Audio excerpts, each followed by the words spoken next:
The sun was a blinding disk in the endless sky, casting a harsh light over the Arizona plains. The land stretched out before Marcus Blackwell like a vast ocean of dust and struggle. His family's farm, nestled in this unforgiving stretch of land, was a silent testament to survival. Marcus had inherited this land after the brutal killing of his parents, gunned down by a local gang. The memory of their blood-soaked deaths was etched into his mind, and it was all he had left to remind him why he had to keep fighting, why he couldn't give up. He wasn't just fighting for land or survival, he was fighting for a legacy, a name. But it wasn't easy. A black man in the Wild West didn't have the luxury of living in peace, especially not in the frontier towns like Deadwood Creek. There, people stared at him, some with quiet respect, others with outright contempt. No matter how hard he worked, how much he achieved, his skin color was a constant reminder of how out of place he was.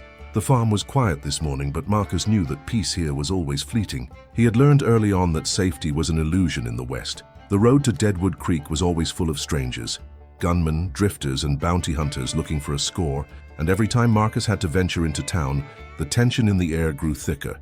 But today, it wasn't the townspeople he had to worry about. Out of the corner of his eye, Marcus saw movement, a cloud of dust rising on the horizon. He squinted, recognizing the figures on horseback approaching his land. Apaches. He immediately tensed. His mind raced, wondering if they were friend or foe, but something inside of him, the same instinct that had driven him to survive, urged him to make a decision. The riders were in rough shape, their horses thin, their clothes ragged. They weren't a threat, not in the way most people feared. No, these were refugees, desperate for help. As they neared, the leader of the group, a weathered man with sharp eyes and the posture of someone used to running, dismounted. "We seek refuge," he said, his voice low but urgent. "The soldiers are on our trail. We have nothing but our lives left." Marcus felt his heart thud in his chest. It was a dangerous move. If word got out, if anyone in Deadwood Creek found out he was helping a group of Apaches, he would be marked. The sheriff there, Mason Grant, had no love for Native Americans and no tolerance for a black man who thought he could make his own decisions. Marcus weighed the consequences, the blood that would be spilled, but one thing rang out clear: he couldn't turn them away. He looked at the leader, his expression hardening. "I'll help, but you'll have to stay hidden for now." The Apache nodded in silent gratitude. As the group dismounted and began to make their way toward the barn, Marcus couldn't help but feel the weight of the decision settle heavily on his shoulders. He knew that by dawn this could either be a blessing or a curse. Either way, the consequences were now out of his hands. Turning back to his farmhouse, he saw Ruth standing in the doorway, watching him with suspicion, their eyes locked, and for a moment, the world seemed to hold its breath. Ruth had always been supportive, until now. This was different. He couldn't explain it to her, not yet. Not when things were already spiraling out of control. The world outside their home was a place of blood and greed, and Marcus had just made a decision that would tear their already fragile world apart. As he stepped inside, Ruth's voice followed him. "What have you done?" The tension in her words was sharp, cutting deeper than any blade. Marcus took a long, slow breath. "I've made a choice, and now we'll have to live with it." Ruth's face fell, her eyes filled with a storm of emotions, fear, confusion, and the heartbreak of knowing that their lives would never be the same. And as the wind howled outside, carrying with it the promise of danger, Marcus knew one thing for certain: the fight had only just begun. Marcus woke to the sound of his boots hitting the dirt as he stepped outside. The first rays of light were beginning to stretch across the land, casting long shadows over the farm. He stood there for a moment, breathing in the cool air, before turning back to look at the house.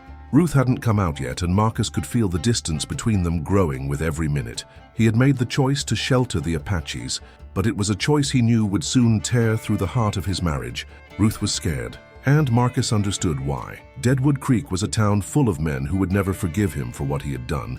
The town had already been suspicious of him, the black man who lived alone in the West, but helping the Apaches, aiding what some called the enemy, would put them both in direct danger. If word got out, it would only be a matter of time before they came for him and for Ruth. As the sun climbed higher, Marcus decided he couldn't wait any longer. He needed to know what was happening in town. He had to prepare. If the sheriff or the local thugs caught wind of the Apaches, it could be over before it even started. He mounted his horse and headed toward Deadwood Creek. The ride was slow, the familiar path feeling more treacherous than ever. Marcus could feel the tension in his chest tighten with each step closer to the town. His mind raced. considering all the things that could go wrong. When he finally arrived, he saw the usual sight of dust and men loitering near the saloon. It was early enough that most of the town's regulars were still just waking up, but it wouldn't take long for word to spread. The bartender, Elliot, gave him a nod as he entered, but there was a shadow in his eyes, a silent acknowledgement of the danger Marcus was in. "Marcus," Elliot greeted him, leaning over the counter. "Not a good time for a visit. You've got men asking questions. They're looking for you." Marcus leaned in, his voice low. "Who?" Elliot glanced around, checking to make sure no one was listening. "The sheriff's been sniffing around, but there's a bigger problem. Jacob King's men are out there looking for a bounty. Word spreading that some Apache's been spotted near your place." Marcus felt his stomach twist. Jacob King, a man whose name carried enough weight to bring even the toughest outlaws to their knees. King's gang had a reputation for brutality, and they weren't known for their loyalty to any cause except the almighty dollar. If King thought there was money to be made by taking out the Apaches, Marcus knew it would only be a matter of time before they came after him. "I can't just let them hang out there," Marcus muttered, running his fingers through his hair. "I've got to get them out of here." Elliot hesitated, then placed a hand on Marcus's arm. "You can't do this alone. If King's men get wind of what's happening, there won't be anyone left to help you. Trust me, Marcus, you need to leave. It's not safe for you here anymore." Marcus's jaw tightened. He couldn't run, not when people depended on him. The Apaches, Ruth, the farm, everything he had fought for was on the line now. He stood up abruptly, his decision made. "I'll handle it." As he walked out of the saloon, his mind was already turning. He needed to move fast, and he needed allies, people who owed him, people who were willing to do what was necessary to survive in this unforgiving world. His hands clenched into fists, the weight of his choices sinking deeper with each step. Later that evening, Marcus was back at the farm, the silence of the land settling over him like a shroud. The Apaches were in the barn, staying hidden for now. Ruth had yet to speak to him, and he could feel the gap between them growing with every moment. It wasn't that she didn't understand why he was doing this. It was the fear of the unknown, the terror of living on the edge of disaster every single day. She had been a part of this world when they first met, but it was different now. She wasn't ready for this kind of life, this kind of constant threat. As night fell, Marcus went inside, finding Ruth sitting at the kitchen table.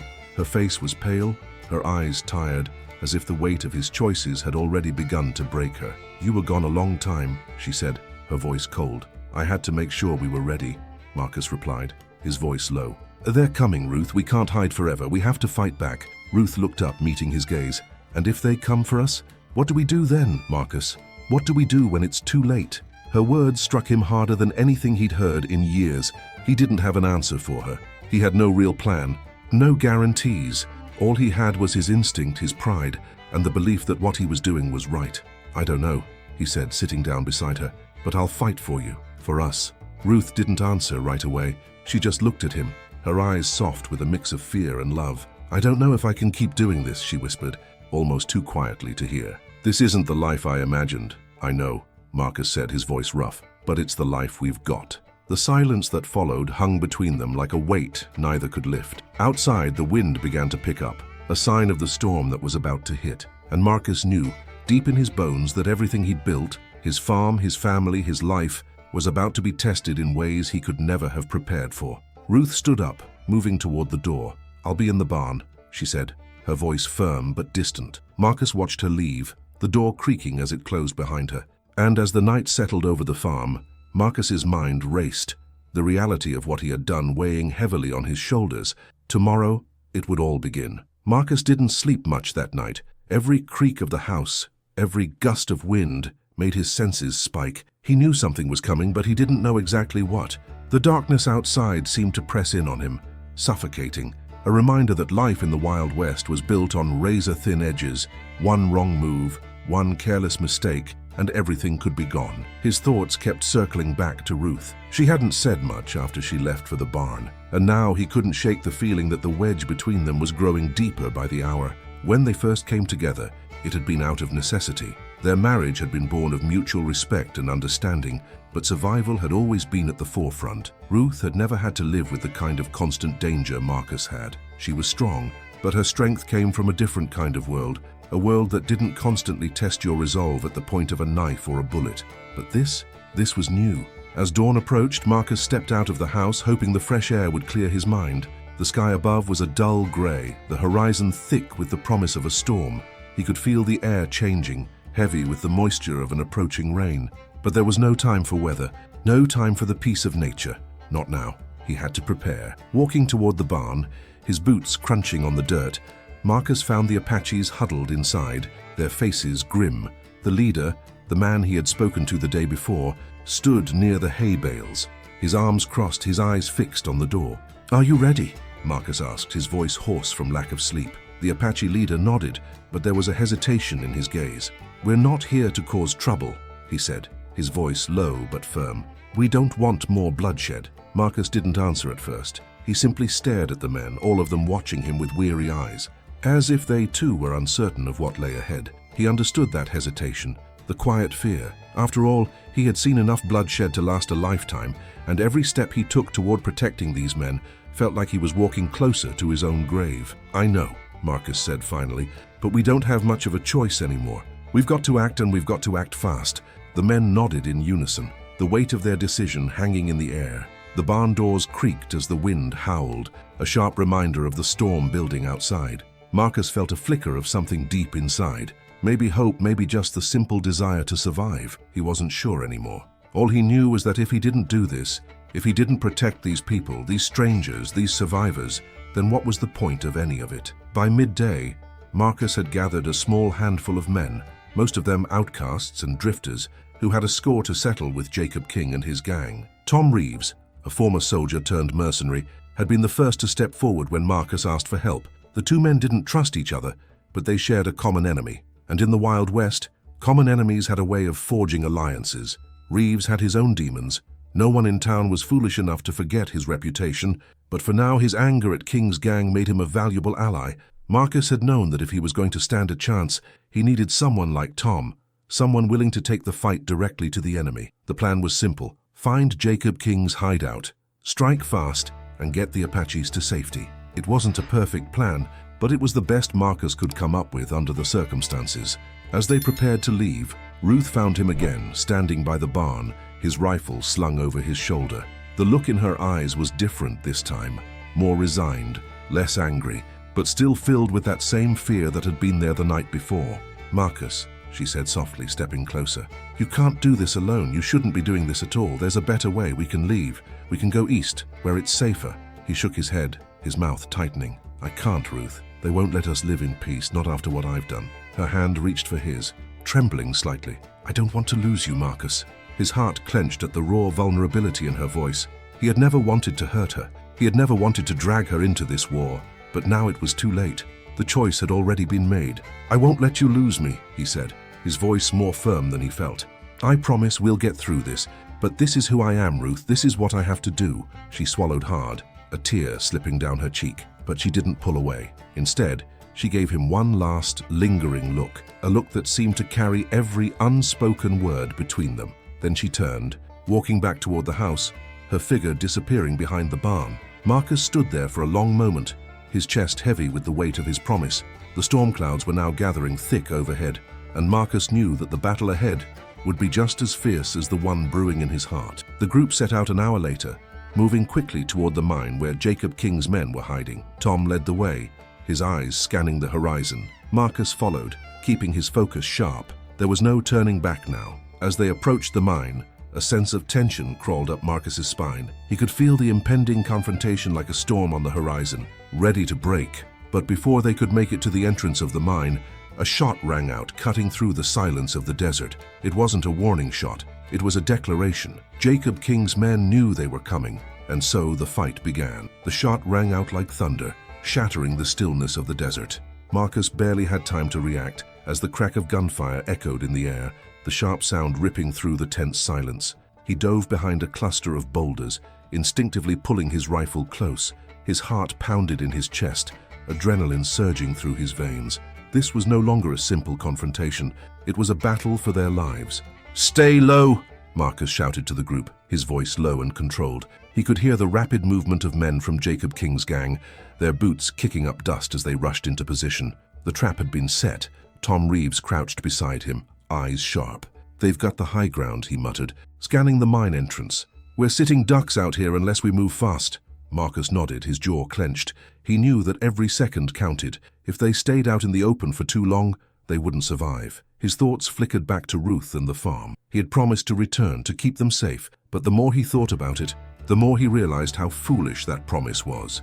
The weight of the decisions he had made was becoming too much to bear, but there was no turning back now. He had come too far, and he wouldn't fail. Not now, not when lives were on the line. Without warning, he signaled for the others to move, leading the charge toward the mine. They had to push forward, had to surprise King's men before they could fully regroup. Marcus's heart raced as he sprinted forward, rifle in hand, and for a split second, he thought he heard a shout from behind him. Then, there was another shot. The sound was closer this time. The bullet ricocheted off the rock beside him, the near miss sending a jolt of panic through his body. He could feel the sting of fear, but there was no room for it. His focus narrowed to the task at hand: survive, save the Apaches, save his family. Marcus rolled behind the rocks, firing back in the direction of the gunfire. He saw the muzzle flash, a brief, blinding burst of light from the shadows, and aimed in that direction. The crack of his rifle filled the air, but he didn't wait to see if he hit his target. There was no time. "Go!" Marcus yelled, urging the group forward again. The wind kicked up the dust, clouding the air as they reached the mine's mouth. The entrance was narrow and dark, the walls of the rock jagged and sharp. They had no cover here, no advantage, but they couldn't afford to hesitate. The gang's position was becoming stronger by the second. As they moved into the dark, the sound of shouting and gunfire grew louder, and Marcus's pulse quickened. He led the group deeper into the mine, his eyes adjusting to the gloom. Tom Reeves was already ahead, slipping through the narrow tunnels like a shadow, his movements quick and silent. Marcus's hands were trembling as he tightened his grip on the rifle, his breath ragged in the stale air. The mine felt like a tomb, the walls closing in with every step they took. Every sound echoed off the walls, every whisper seemed louder than it was. Then came the voices, low, growling, unmistakable. Jacob King's men had set up inside, waiting for them. "I told you, boys," came a voice rough and filled with menace. "We're gonna show Marcus Blackwell just how far a black man can go in the Wild West." Marcus clenched his teeth, his heart pounding. King's men were ruthless, and they had no respect for anyone. They saw him as nothing more than a target, another prize to claim in their never-ending hunt for power and money. Marcus didn't hesitate. The anger that had been building up inside him exploded as he emerged from the shadows, rifle raised. The first man he saw, a heavy-set thug with a grizzled face, barely had time to react before Marcus's shot rang out, sending him crashing to the ground. The blast echoed, a sharp reminder of the fury waiting to be unleashed. But the noise didn't stop. There were others. More men moving, more gunfire crackling in the air. Tom's voice came through the chaos, low and steady. "Keep pushing, Marcus. We've got them on the run." The group moved deeper into the mine, taking advantage of the confusion. Marcus's heart raced, his thoughts spinning, his every muscle screaming. They were so close. If they could get to King's hideout, they could put an end to this once and for all. Suddenly, a flash of movement in the corner of his eye caught his attention. Someone was approaching fast. Too fast. Marcus spun around just in time to see Jacob King himself step into the flickering light, his hand resting casually on the revolver at his hip. "Well, well," King's voice was cold, mocking. "Marcus Blackwell, the lone farmer, thought you could stand up to me, huh?" Marcus's grip tightened on his rifle, his heart thundering in his chest. This was the moment, the showdown, the one he had been preparing for, the one, whether he was ready or not. "I don't take orders from men like you, King," Marcus said, his voice steady despite the rage boiling inside him. "Not now, not ever," King smirked, slowly pulling his gun from its holster. "You should have stayed out of this, Blackwell. You're way out of your depth." Before Marcus could react, King fired once, twice. The bullets whizzed past Marcus's head, too close for comfort. His instincts kicked in as he dove for cover behind a large stone pillar. The battle had reached its peak. The mine was alive with the roar of gunfire, the air thick with smoke and dust. Every shot felt like a thunderclap, every second a lifetime. And Marcus in that moment realized that survival wasn't just about holding on. It was about what you were willing to sacrifice to protect what mattered most. The fight wasn't over yet. The mine was alive with the thunder of gunfire, each shot reverberating off the jagged walls. Marcus crouched behind the pillar, his heart pounding, every nerve on edge. The adrenaline coursed through his veins as he listened to the sound of Jacob King's footsteps moving closer. King was smart. He was trying to force Marcus into a corner, making him choose between fighting or running. But Marcus wouldn't run. Not this time. He couldn't. From his position, he could hear Tom Reeves yelling orders to the others, urging them to flank King's men. Marcus could see the flash of gunfire as Reeves and his group of outlaws moved forward. taking cover behind the rock formations, trying to get a shot at King's men without exposing themselves too much. But Marcus knew it wouldn't be enough. King was too dangerous, too well armed. The only way to end this was to face him head-on. He rose from his cover, heart hammering, and sprinted toward the center of the mine. He heard the sound of King's laughter echoing off the walls, a sound full of arrogance. "How you think you're better than me, Blackwell?" King's voice called out, cold and mocking. "This is my territory. You never stood a chance." Marcus moved quickly, his boots crunching on the dirt floor as he dodged behind a series of boulders. He had to stay low. If he didn't, he'd be nothing more than a target. Then in the distance, Marcus saw him, the glint of Jacob King's revolver gleaming under the faint light. King was in his sights, but Marcus knew better than to rush in. Patience, precision, those were his weapons now. Just as he was about to take aim, a shot rang out from behind him, followed by a loud grunt.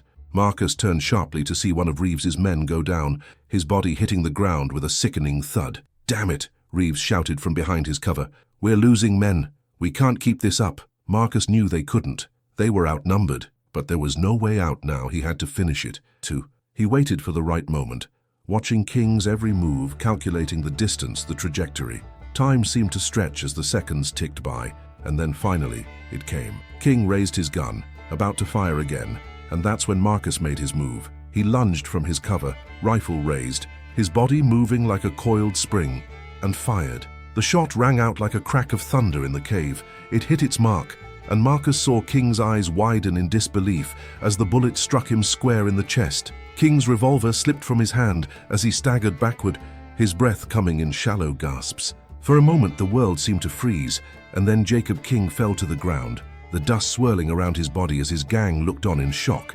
Marcus didn't hesitate. He rushed forward, his pulse racing, moving past King's fallen body as the rest of the gang scrambled to react. "Get back!" Marcus shouted, his voice strong and filled with fury. "This ends now." The remaining men hesitated, a few looking toward their fallen leader, unsure of what to do. The power had shifted in the blink of an eye, the tide of battle had turned, and the fear of King's dominance was replaced by the cold reality of Marcus's wrath. Tom Reeves emerged from his cover, his own gun drawn and aimed. "We got him on the ropes, Marcus. Keep it up." Marcus nodded, his chest heaving, but he wasn't done. There was still too much at stake. They had to wipe out every last one of King's men, or they would come back and finish what they started. And that wasn't something Marcus was willing to let happen. The next few minutes were a blur of movement, gunshots and shouting. Marcus and Reeves, along with the few remaining men from their ragtag group, moved through the mine with brutal efficiency. Each shot was precise, each action deliberate, and soon the battle was over. King's gang was in disarray, and it didn't take long before the last of them surrendered, or fell. Marcus wiped the sweat from his brow, his heart still racing. He felt the weight of what he had done pressing down on him. Jacob King was dead. The threat was over. But as Marcus stood among the bodies of the fallen men, his thoughts immediately turned to Ruth. She was waiting at home. What had this all cost her? He had promised her he would return, but what did that promise mean now? He had killed, and for what? He had won, but at what cost? Tom Reeves walked up to him, a half smile on his face, but there was something weary in his eyes. "You did it, Marcus," he said, clapping him on the back. "We got through it." But Marcus didn't smile. He could hear Ruth's voice in his head, see the doubt in her eyes. She had been right to be afraid. This was the life he had chosen, and now there was no going back. As the last of King's men were rounded up and tied, Marcus took a deep breath, feeling the weight of it all sink into his bones. The fight was over, but the consequences of his choices would follow him for the rest of his days. As they made their way back to the farm, the sky darkened further. The storm that had been threatening finally broke, rain pouring down in torrents. The cold, heavy drops washed over Marcus, but he barely noticed. He wasn't just soaked with rain, he was soaked with the weight of the life he had built and the lives he had destroyed. Ruth would be waiting for him, but how would she look at him now? The storm was far from over. The storm raged outside, its fury matching the storm brewing inside Marcus's chest. The steady rhythm of rain against the roof was deafening, but it couldn't drown out the voice in his head, the voice of doubt. His steps were slow as he approached the farmhouse, the familiar sight of it suddenly feeling more like a cage than a sanctuary. Ruth was inside. She had to be. Marcus couldn't bring himself to think of what had happened in the mine, or the lives lost, or the blood he'd spilled. It was done. Jacob King was dead, his men scattered like rats. They had won, but the cost was higher than Marcus had ever imagined. As he reached the front porch, He hesitated. His fingers gripped the doorframe, his mind racing with all the things he hadn't said, all the things that had been left unsaid between him and Ruth. The promise he had made to her, to protect her, to shield her from this life, now felt like a lie. He pushed the door open slowly, the wood creaking under his weight. Inside, the fire crackled in the hearth, casting long shadows across the room. Ruth was sitting by the fire, her face pale and drawn. Her eyes lifted when she heard the door open, but she didn't speak right away. "Ruth," Marcus said, his voice barely a whisper. She looked at him, her eyes dark with exhaustion and pain. For a moment, neither of them said anything. The weight of the silence pressed down on them like the storm pressing against the house. Marcus felt like he was sinking into the ground, the guilt clawing at him. "You came back," Ruth said finally, her voice low. But there was something in her tone that made Marcus's chest tighten. It wasn't relief, it wasn't even anger. It was something deeper. But at what cost? Marcus opened his mouth to answer, but the words wouldn't come. He didn't know how to explain what had happened, what he had done. How could he explain the violence that had consumed him, the blood he had spilled? He had promised her he would return, but he hadn't promised what kind of man he would be when he came back. "I did what I had to do," Marcus finally said, his voice rough with emotion. "I couldn't let them take everything. I couldn't let them destroy us." Ruth's eyes burned with something sharp, something that cut through the layers of pain between them. "But at what cost, Marcus? You killed men. You're no better than them." Her words stung like a slap, but Marcus knew she was right. He wasn't better than them. He had become just like the men he had been fighting against. The same anger, the same brutality. He had fought to survive, but in doing so, he had lost a piece of himself. He had become the very thing he had been trying to escape. "I didn't want to," he whispered, his voice breaking. "But they would have killed us. They would have killed you." Ruth stood up, her face still shadowed by the firelight. "And what about you, Marcus? What happens to you now? Who are you after all of this? What kind of man does that make you?" She didn't wait for him to answer, turning away from him. Her words cut deeper than any bullet could. They were the words he feared the most, the ones that stripped away the lies he had told himself. "I'm still your husband," Marcus said, his voice trembling. "I'm still the man who promised to protect you." But Ruth's back was turned to him, her shoulders shaking with the weight of her own unshed tears. "I don't know if I can live with that anymore," she said quietly, almost to herself. Marcus's heart shattered at her words.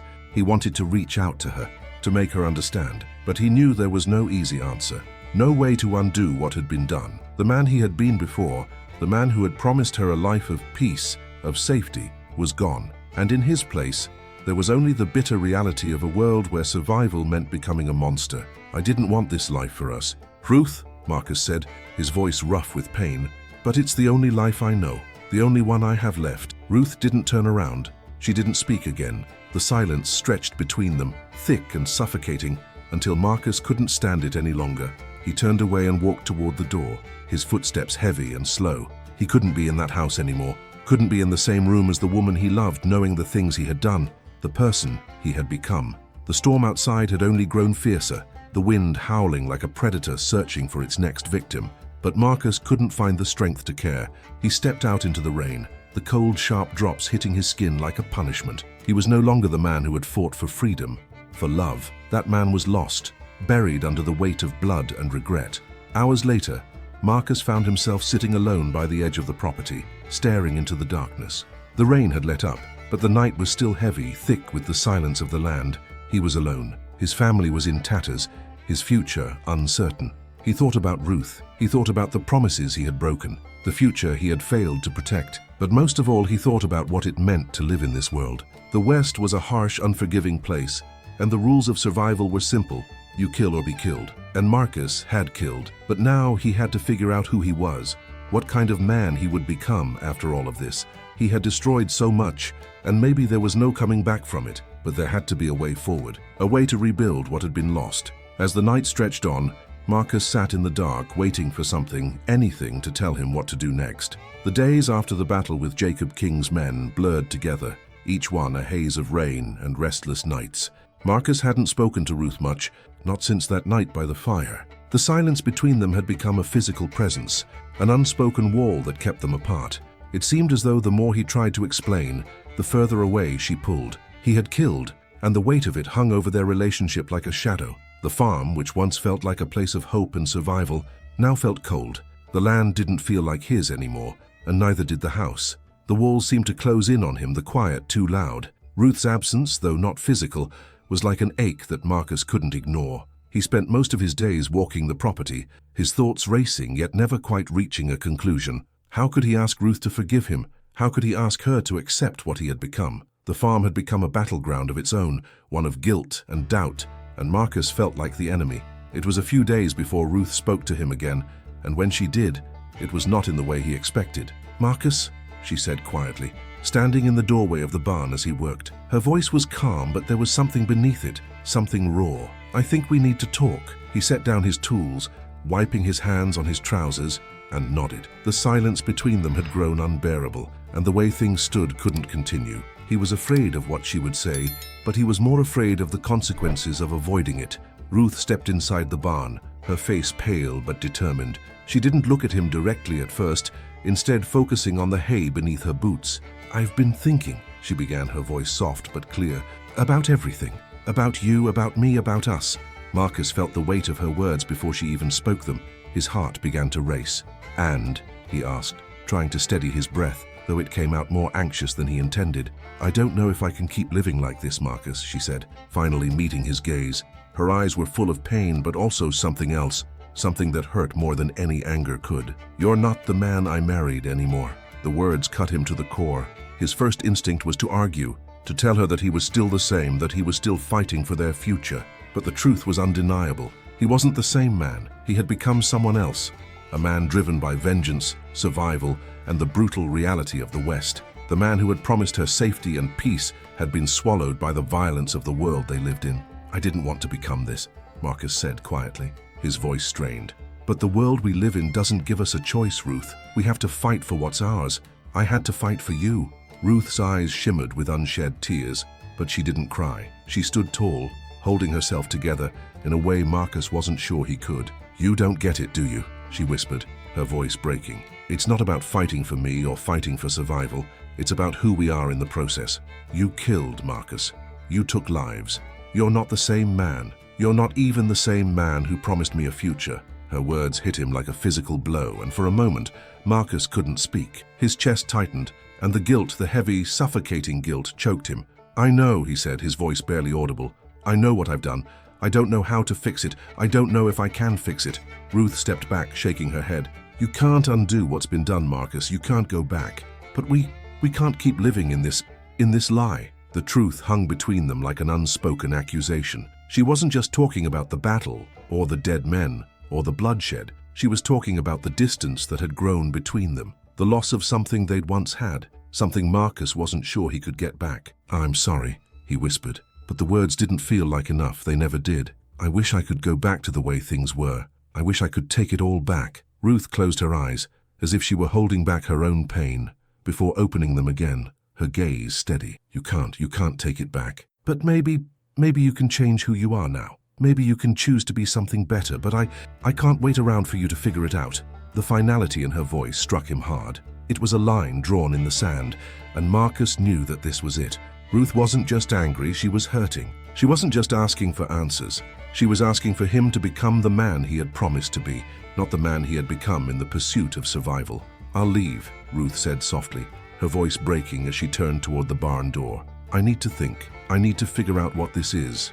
If there's anything left to save." The words echoed in Marcus's mind long after she had gone. She was leaving, not in the physical sense, but emotionally. She was stepping away from him. The distance between them had reached a point of no return. As the days passed, Marcus's thoughts were consumed by Ruth's departure, but also by what it meant to survive. The men he had killed, the battle he had fought, everything had led to this.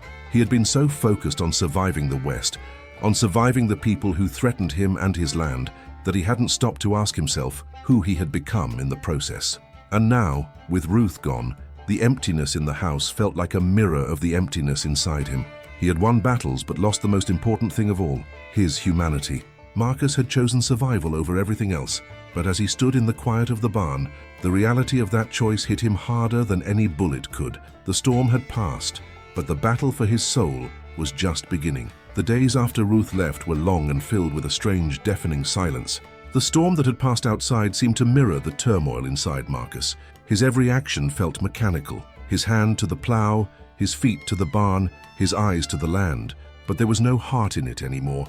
The soil beneath him felt foreign, as though it belonged to someone else. The farm, once a place of hope and determination, now felt like a prison. Marcus had always been a man of action. In the chaos of the Wild West, where survival depended on how quickly you could act, he had thrived. He had made difficult choices that led to survival. But in the process, he had broken something inside himself. Something important. And now, without Ruth by his side, that emptiness was too vast to ignore. He spent his days fixing fences, mending the barn, and completing the chores that had once been shared with Ruth. But every time he finished a task, the quiet weighed heavier on him, reminding him of the life he had lost. The house was cold without her, and it wasn't just the absence of her warmth. It was the absence of the life they had shared. It was the laughter, the conversations late at night when they would talk about the future they dreamed of. Now, it was just him, alone with his regrets.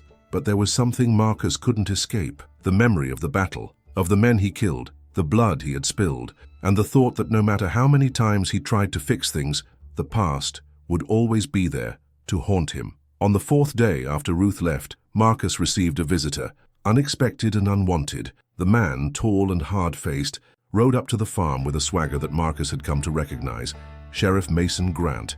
The sheriff had been a fixture of Deadwood Creek for years, a man of power and influence who'd kept the law, or his version of it, in his own hands. He was a corrupt man, his reputation built on shady deals and backroom exchanges with the likes of Jacob King's gang. But now he was standing at Marcus's doorstep. "Marcus Blackwell," Grant called, his voice as rough as the gravel beneath his boots. "Heard you've been busy. Got a nice little reputation going now, don't you?" Marcus stood at the threshold of the farmhouse, his hand resting on the doorframe. "What do you want?" "Grant." Grant's smile was crooked, his eyes gleaming with something that wasn't friendliness. "Oh, I'm just here to chat. Word is, you've got a knack for killing these days. It's got people talking in town. Some of them are worried." Marcus didn't flinch. He knew this man, knew that any conversation with him was dangerous. Grant had been the one to turn a blind eye to the crimes of the outlaws who roamed the area, as long as they paid their way. Marcus wasn't the kind of man who bent to threats or intimidation, but this was different. Grant had an angle, and Marcus wasn't sure what it was. "I'm not interested in whatever you're selling," Marcus replied coolly. "How you and your boys can go back to Deadwood Creek." Grant laughed, the sound grating. "Oh, I think you're going to want to hear me out on this one, Blackwell. You see, you killed a lot of people recently. Jacob King's men, no less. And that makes you a bit of a hero in some circles. But it also makes you a target in others." Marcus's chest tightened. He knew exactly where this conversation was headed. "You've made some waves, and not everyone's happy about it. You've taken things into your own hands, but that doesn't mean the world's going to let you keep what's yours." Marcus stepped forward, his jaw set. "What do you mean?" Grant's eyes gleamed with malice. "What I mean is, people have a way of disappearing in this world, Marcus. People who think they can play by their own rules." Grant stepped closer, his voice lowering to a dangerous whisper. "And I think it's time you learned that lesson the hard way." Marcus could feel the cold steel of Grant's threat in his chest. This wasn't about justice. This wasn't about law. This was about power. Grant wanted to remind him that no matter how many men he killed, no matter how many enemies he defeated, the real power in Deadwood Creek came from men like him. Men who controlled the land, who controlled the laws, who had their hands in everyone's pockets. But Marcus had learned something in the past few days. The power Grant wielded didn't scare him anymore. He wasn't afraid of a corrupt sheriff or a town full of men who couldn't see past their own greed. He had already crossed too many lines to turn back. "Get off my land, Grant," Marcus said coldly, his voice steady. Grant's smile faltered for a moment, but then he laughed again, a hollow sound that echoed through the quiet of the farm. "You think you've won, don't you? But you're just one man, Blackwell. You can kill all the outlaws you want, but in the end it's men like me who control things. And I'm not the only one who's noticed what you've been up to." Grant turned and began walking away, his boots pounding the dirt as he mounted his horse. "I'll be back, Blackwell. You're not as safe as you think." Marcus watched him leave, the knot in his stomach tightening. He knew this wasn't over. The war wasn't just about survival anymore, it was about power. And in the Wild West, power wasn't given freely. It had to be taken. That night, Marcus sat alone by the fire, staring into the flames. His mind kept returning to Ruth, to their broken life, to the man he had become. But now the fight had taken a new turn. It wasn't just about keeping his land or protecting what was his. It was about standing up to the men like Grant, men who thought they controlled everything and everyone. Marcus realized something. He had to make a choice. He could continue living in the shadow of the man he had been, or he could choose to be someone else. Someone better, someone who fought not for revenge but for a future worth living. And in that moment, Marcus made a decision. He wouldn't let the West take everything from him. He would fight, not just for survival, but for the chance to rebuild, to reclaim the life he had lost. But that fight would come at a cost. The path ahead was uncertain, but Marcus knew one thing. He was done running. It was time to face the consequences of his choices, and to fight for what mattered most. The days following Sheriff Mason Grant's visit were filled with a quiet intensity. The rain had ceased, but the air was thick with a sense of impending change. Marcus could feel it in his bones, the weight of his past, the reckoning of his actions, and the constant presence of danger creeping closer. His choices had already set things in motion, and there was no going back now.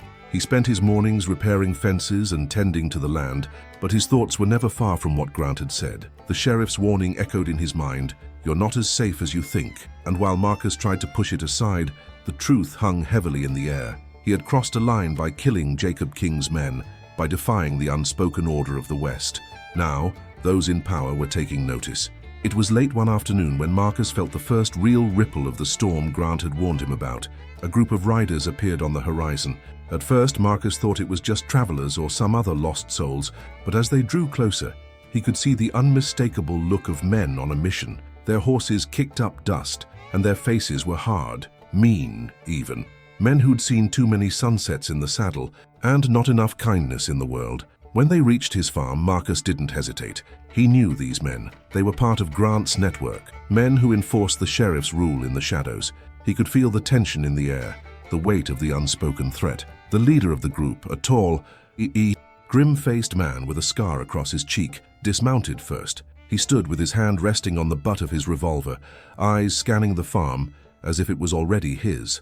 "Marcus Blackwell?" the man called out in a gravelly voice. Marcus stepped forward, his own hand resting on the rifle slung over his shoulder. "I'm Blackwell. What do you want?" The man studied him for a moment, his lips curling into a sneer. "Sheriff Grant sent us. He's got a message for you." Marcus's heart tightened. He already knew what this was about. He was being forced to submit. The sheriff's men weren't here to negotiate or offer protection. They were here to remind him that he was just one man, standing against an entire system, the system that Grant controlled. "And what's the message?" Marcus asked, his voice calm despite the rising anger inside him. The man stepped forward, crossing the small distance between them. "Grant says you've stirred up enough trouble.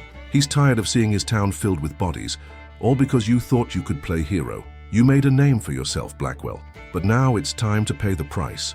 Marcus's grip tightened on his rifle. "I've paid enough," he said through clenched teeth. The man's eyes hardened. "You don't get to decide that. Grant's got plans for this land, and unless you want your wife and your farm to be collateral damage, you'll stay out of it." Ruth. The word hit Marcus like a physical blow. These men weren't just threatening him. They were threatening everything he had left. They were threatening Ruth, his home, everything he had fought for. "You think I'm afraid of you?" Marcus took a step forward, his voice low but filled with fury. "You're nothing more than a thug for a corrupt sheriff. You want my farm? You'll have to take it from my cold, dead hands." The man laughed, but it was a hollow sound. He didn't take Marcus seriously. "That's what we thought you'd say. Don't worry, Blackwell, we'll be back. Grant's got ways of getting what he wants." Marcus stood his ground, but he knew deep down that this wasn't over. The threat was just beginning. As the men turned to leave, the weight of their words settled heavily on him. The battle he had started was only going to escalate. That night, Marcus couldn't sleep. He paced the farmhouse, his mind racing. Ruth hadn't come home yet, but she had to know what was happening. He couldn't keep protecting her from this world, but he couldn't let her become a pawn in the game of power and control either. The more he thought about it, the more he realized that he had no choice. Grant wasn't going to stop until he had taken everything Marcus had fought for: the farm, the land, his dignity, his future. Marcus had always been a fighter, whether it was against the world that sought to keep him down or against the corrupt men who controlled everything. But now he wasn't just fighting for survival. He was fighting for Ruth, for the life they had dreamed of, and he wasn't going to lose it. Not to Grant, not to anyone. The next morning, Marcus gathered the few supplies he had left: the rifle, his revolver, and a sack of food. It wasn't much, but it was enough. He wasn't sure where he would go or what he would do, but he knew one thing. He couldn't wait for Grant to come to him. He had to take the fight to them. As he saddled his horse, he looked back at the farmhouse one last time, a pang of sadness tugging at his chest. Ruth wasn't there. She had disappeared into the storm, into the silence, and Marcus knew that her absence wasn't just physical. She was already lost to him. With a deep breath, Marcus spurred his horse into motion, the sound of hooves pounding against the earth. He didn't know what lay ahead, but he couldn't wait any longer. He had to end this. He had to make the West his own, by force, if necessary. And with that thought, Marcus Blackwell rode into the unknown, leaving behind the farm and the woman he loved. The battle was no longer just about survival. It was about reclaiming his life, his land, and his future. The West was waiting, and Marcus was ready to face it. The wind whipped across the barren landscape as Marcus rode, the scent of dust and iron heavy in the air. His horse's hooves pounded against the earth with a rhythmic, almost soothing beat, but Marcus couldn't shake the gnawing feeling in his chest. The decision to leave his farm, to leave Ruth, was one he hadn't taken lightly. It felt like tearing apart something inside him, like tearing apart a part of himself he wasn't sure he could ever get back. But there was no going back now. Sheriff Mason Grant and his men were a threat, and Marcus knew that no matter how hard he tried to protect his family, no matter how many fences he fixed or fights he won, they wouldn't stop until they took everything from him. He had to make a stand, not just for survival, but for something more, for a future worth living. The road ahead was uncertain. The West was a vast, unforgiving place, full of dangers both seen and unseen. But Marcus wasn't afraid of the unknown. He had been living on the edge of survival for so long that uncertainty was nothing new. What gnawed at him now wasn't the land or the violence. It was the thought of Ruth. The love he had for her, the hope that they could have built a life together, seemed like a distant memory now. She had left, and though it was her decision, it felt like the final severing of a bond he hadn't even realized was still so fragile. By midday, Marcus reached the outskirts of Deadwood Creek. The town was much smaller than he remembered, a sleepy little hole in the ground where the dust never seemed to settle. The saloons and small shanties looked worn down, but there was still a certain liveliness to the place, the kind of liveliness that came from too much whiskey, too many outlaws, and too much bloodshed. Marcus tethered his horse to a post outside the saloon, his eyes scanning the street. He didn't know exactly who he was looking for, but he knew that if he wanted to take on Sheriff Grant and his men, he couldn't do it alone. There were others here, men who hated Grant as much as he did, men who had their own reasons for defying the sheriff's rule. Marcus would find them. It wasn't a matter of if, but when. As he entered the saloon, the heavy smell of stale whiskey and smoke hit him. The chatter of the few patrons inside grew hushed as Marcus walked in. The door swung shut behind him with a creak, and all eyes turned toward him. The tension in the room was immediate. Marcus knew how to carry himself, and it was obvious to everyone in the saloon that he wasn't just passing through. He walked up to the bar, his boots echoing on the wooden floor. The bartender, a burly man with a face like a chipped stone, glanced at Marcus with a mixture of curiosity and caution. "What'll it be?" the bartender grunted, wiping a glass clean with a rag. "Information," Marcus said flatly, his eyes scanning the room. "And maybe a drink." The bartender raised an eyebrow but nodded, pouring a shot of whiskey and sliding it across the counter. "You ain't from around here, are you?" "No," Marcus replied, downing the drink in one go. "Looking for people who might be willing to help me with a problem." The bartender's eyes flickered and he leaned in slightly. "I don't know what kind of trouble you're looking for, friend, but around here, trouble's got a way of finding you whether you're looking for it or not." Marcus didn't respond right away. Instead, he glanced around the room, noting the rough faces, the scarred hands, the way the men leaned in close to their drinks, as though hiding from something. One man caught his eye, a tall, wiry figure with a long, dark coat. His face was mostly hidden under a wide-brimmed hat, but there was something in his eyes that told Marcus this man had been through enough to know exactly what he was looking for. Marcus stood up, leaving his drink unfinished, and made his way toward the man. As he approached, the man looked up, and for a moment the two of them just stared at each other. It was a look that said everything. Neither of them was here by accident. "You looking for trouble?" the man asked, his voice rough and low. "No," Marcus replied, his voice steady. "I'm looking for someone who wants to take down Sheriff Grant." The man raised an eyebrow but didn't say anything. Instead, he took a long pull from his flask and set it down slowly. "Ain't no easy task, Blackwell. Grant's got his hand in everything around here. You think a man like you can bring him down?" Marcus leaned in closer, his gaze unflinching. "I don't just think it, I know it. I've got my reasons and I'm willing to pay for help." The man studied him for a long moment. His eyes narrowed as if weighing Marcus's words. Finally, he nodded. "I'll help you, but you better be ready for what's coming." That night, Marcus met with the man, Jonas Steele, an ex-bounty hunter turned mercenary who had his own reasons for wanting to see Grant gone. Steele was rough around the edges, but there was no denying his skill. Over the course of the next few days, Marcus and Steele gathered a small group of men, each with their own score to settle with Grant and his corrupt rule. They didn't ask questions. They just joined Marcus in his fight, knowing that it wasn't just about revenge anymore. It was about justice. But even with his new allies, Marcus knew this was only the beginning. Grant's influence stretched far and wide, and taking him down would be no easy task. But Marcus had made his choice. He had nothing left to lose.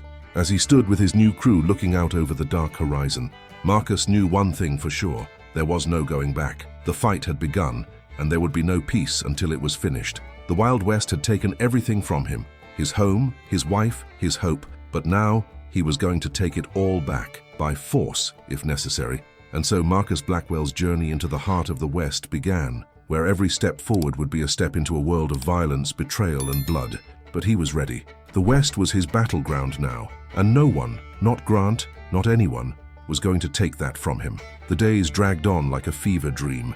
Marcus had gathered his ragtag group of men, and they had taken to the hills, planning and plotting. But in the back of his mind, he knew the time to act was fast approaching. Sheriff Mason Grant was more than just a figurehead of control. He was a symbol of everything wrong with the West. And Marcus wasn't going to let him ruin what little was left of it, of his life. His nights were restless, filled with the same faces, the ones he had killed, the ones he had failed to save. Ruth's face had started to fade, but the guilt of losing her never did. It gnawed at him, reminding him that every choice he made pushed her further away. But there was no time to dwell on that now. Deadwood Creek had become a powder keg. The gang of men Marcus had gathered wasn't huge, but they were dangerous and they were ready. Steele, the ex-bounty hunter, had spent weeks gathering intel, and now it was time to strike. The plan was simple. Take the fight to Grant's stronghold, a dilapidated ranch on the outskirts of town where he and his men had taken refuge. It was well guarded, but Marcus knew the terrain. He had spent enough time sneaking around the fringes of Deadwood Creek in his younger years to know how to get in and out unseen. The sun dipped low on the horizon as Marcus and his men assembled just outside the ranch, their horses tense beneath them, the cool evening air carrying the promise of blood. Each of them had their own reasons for being here. Each one had lost something to Grant's corruption, just like Marcus had, and now they were all prepared to give what little they had left for a chance at freedom. "Tonight's the night," Steele said. Steele, his voice low and steady. "We move when the moon's at its peak. Once we're in, we make it quick. Get the sheriff, take out his men, and get the hell out." Marcus nodded. He was calm, calmer than he had been in a long time. But beneath that calm, there was a storm of rage, of loss, of everything he had been fighting. He wasn't just doing this for himself anymore. He wasn't just taking down a corrupt sheriff. He was fighting for a chance to build something better, something Ruth could have been a part of. "Let's move," Marcus said quietly, urging his horse forward. The night was darker than Marcus remembered, the shadows deep and heavy. They moved through the hills like phantoms, the wind whispering across the land, carrying their scent but not their presence. As they crept closer to Grant's ranch, Marcus's hand tightened on his rifle. His pulse quickened. They reached the edge of the property just as the moon reached its zenith. The ranch loomed ahead, quiet but alive with the movement of men behind the walls. The sound of clinking metal, low voices, and the occasional laughter drifted in the breeze. Steele raised his hand, signaling for them to stop. "We split up," he whispered. "Move in fast. Keep it clean." Marcus didn't need to be told twice. He slid off his horse, the dust crunching beneath his boots, and made his way toward the barn. He could see the outline of men standing guard by the main house. The plan was simple. Get to Grant, take him out, and get back to the hills. Everything else was secondary. The first man came into view as Marcus approached the barn. He was standing near the side, his back to Marcus, watching the house. Marcus moved quickly, silently like a shadow, until he was close enough to strike. A swift blow to the man's neck sent him to the ground without a sound. Marcus dragged the body into the shadows, pausing only to listen for any other movements. The silence was almost too much to bear. Then a voice. "Hey, what's that noise?" a man from the main house shouted. The moment of quiet was shattered. Marcus didn't wait. He sprang into action, pushing his way into the barn where Steele was already taking out a few of Grant's men. The air was thick with dust, the scent of sweat and gunpowder mixing in the stale air. The dim light of lanterns cast long shadows against the walls as gunshots rang out. The battle had begun. Marcus moved through the barn with calculated precision, his rifle coming to his shoulder as he picked off the men one by one. His heart beat with the rhythm of his movements, quick, steady, methodical. There was no room for error, no room for hesitation, and then amidst the chaos he saw him. Sheriff Mason Grant, standing in the center of the barn, his back to Marcus, his gun in hand. Grant was shouting orders to his men, his presence commanding, like the snake he was. Marcus's breath caught in his chest, his rifle aimed directly at the sheriff's back. It was a clean shot, a moment of justice. But as Marcus steadied his breath, something caught his eye. A figure in the shadows, one of Grant's men, hands raised, pleading. And in that moment, Marcus hesitated a split second. Grant turned, his eyes locking with Marcus's. The sheriff grinned, his lips curling into a smug smile. "You think you've won, Blackwell? You think taking me down will make a damn bit of difference?" Marcus's finger tightened on the trigger, but the words struck him like a punch to the gut. The anger surged through him, but it was mixed with something else. A cold realization. Killing Grant wouldn't change the system that held this land in its grip. It wouldn't bring Ruth back. It wouldn't erase the choices Marcus had made. He had thought vengeance was the answer, but now, in this moment, it felt hollow. Grant laughed, his voice mocking. "You can't kill an idea. You can't kill corruption. It's bigger than you." Before Marcus could respond, Steele's voice rang out behind him, sharp and urgent. "Marcus, now!" Marcus didn't think. He fired. The shot rang out, loud and final. Grant crumpled to the floor, the smug smile fading from his face as he fell, lifeless. The room fell silent for a moment, and then the chaos erupted again, the remaining men scrambling, trying to fight or flee. It wasn't long before the ranch was cleared. Grant's men were dead, captured, or fleeing into the night. The battle was won, but Marcus knew this wasn't the end. The West wasn't a place where justice was easily found, and just one victory wouldn't erase the years of violence and corruption that ran through its veins. As the dust settled, Steele approached Marcus. "It's done, but it ain't over. You know that, right?" Marcus nodded, his face grim. "I know, but for tonight, we've taken something back, and that's a start." They left the ranch as quickly as they had come, slipping into the night like shadow. The sun was beginning to rise as Marcus looked back toward Deadwood Creek, the land stretching out before him, full of possibility and pain. There was no going back, but there was a chance, a small one, but a chance, to build something new, to fight not for revenge, but for a better future. It wouldn't be easy, it never was. But Marcus Blackwell had chosen his path, and no matter where it led, he would walk it with his head held high. The battle was over. The war was just beginning. The sun rose slowly over the distant hills, casting its light over the landscape that Marcus had come to know so well. The night's violence was behind him, but the weight of the battle hung heavily in the air. The bodies of Sheriff Mason Grant's men lay scattered across the ranch, their lives claimed in the pursuit of a fleeting sense of justice. Marcus stood alone, looking out over the land that had been his home for so long. He couldn't help but wonder if it would ever truly be his again. The aftermath of the fight had been swift. Grant was dead. The sheriff's men had been either killed or captured, leaving the town of Deadwood Creek in chaos. The power vacuum was immediate. Too many corrupt men with too much to gain. Marcus knew that taking down Grant wasn't the end of the battle.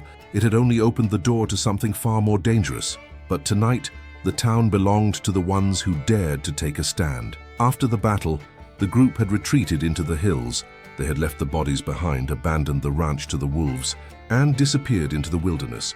There was no fanfare, no hero's welcome, just a quiet, grim resolve. The fight was won, but the cost was still clear. Marcus stood among the men, Steele by his side, surveying the aftermath. The group was battered, but unbroken.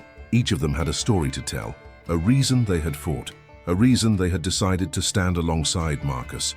There was no camaraderie in the way they spoke, no joy in the victory, only exhaustion, both physical and emotional. The war had taken something from them all, but it had also given them something else, purpose. "Is it over?" one of the men asked quietly, his voice weary. He was a young man, barely a few years older than Marcus had been when he first came to this land. Marcus's eyes flickered toward him. "It's never over," he said. "But this was a start, a chance for something different." Steele looked at Marcus, his face grim but resolute. "You've made your move, Blackwell, but you're right. The real battle's just begun. We may have taken down Grant, but the rest of them are still out there, and they'll be looking for revenge." Marcus nodded, understanding. The West wasn't a place where justice was handed out freely. It was a place where power was seized, held tight, and never given up without a fight. He had taken down one corrupt man, but the system would continue, and others would step in to fill the void. There would always be another Grant, another power-hungry sheriff, another war for control. But for the first time in a long time, Marcus felt the stirrings of hope. They had done something right, something meaningful, even if the cost was high. That night, as the fire burned low, Marcus sat apart from the group, his eyes fixed on the flickering flames. His mind was a whirl of thoughts.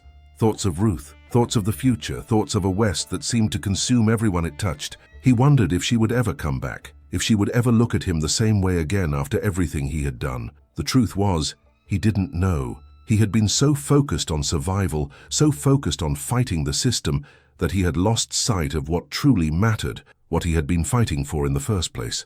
Ruth, the life they could have had, the life he had destroyed by turning his back on everything that had once given him purpose. But maybe, just maybe, he could fix it. Maybe there was still time to rebuild, not just the land, but the trust, the love that had once existed between them. As dawn broke, casting the world in shades of gold and amber, Marcus stood up and turned toward his group. They had fought the good fight, but there was more to be done. The fight for a better future would be long, and it would be hard, but it was a fight worth fighting. "Tomorrow we go back," Marcus said, his voice steady and sure. "We take control of this land. We rebuild what we've lost, and we fight for a future that means something." The men nodded, the quiet resolve in their eyes telling Marcus everything he needed to know. They were ready. The journey back to Deadwood Creek was slow but steady. The landscape, once a place of isolation and fear, now felt like a land of possibility. The people in the town, the ones who had suffered under Grant's rule, watched as Marcus and his group rode back into town. The sheriff was dead. His men were gone. The people had been freed, but freedom came with a price. Marcus rode at the front of the group, his eyes scanning the horizon. The town was still recovering, still shaken by the violence that had swept through. There was no immediate calm, no sense of peace. There was only a hard reality to face. A new chapter had begun, but it would take more than just taking down one man to make this place better.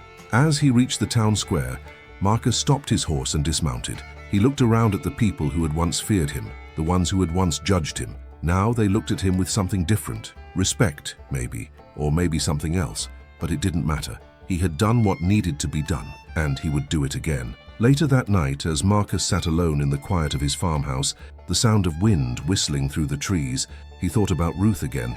He thought about the choices he had made, the life they could have had, but more than anything, he thought about the future. The West had claimed so much from him, but it hadn't claimed his soul. Not yet. And maybe, just maybe, he could build something worth fighting for again. In the end, Marcus Blackwell knew this fight was never just about the land, the power, or the violence. It was about something more, about redemption, about a man who had been broken and was finally finding his way back. And for the first time in a long time, Marcus Blackwell could see the horizon with hope. Hope you enjoyed the story. Comment where you're watching from, leave a like, and subscribe to the channel.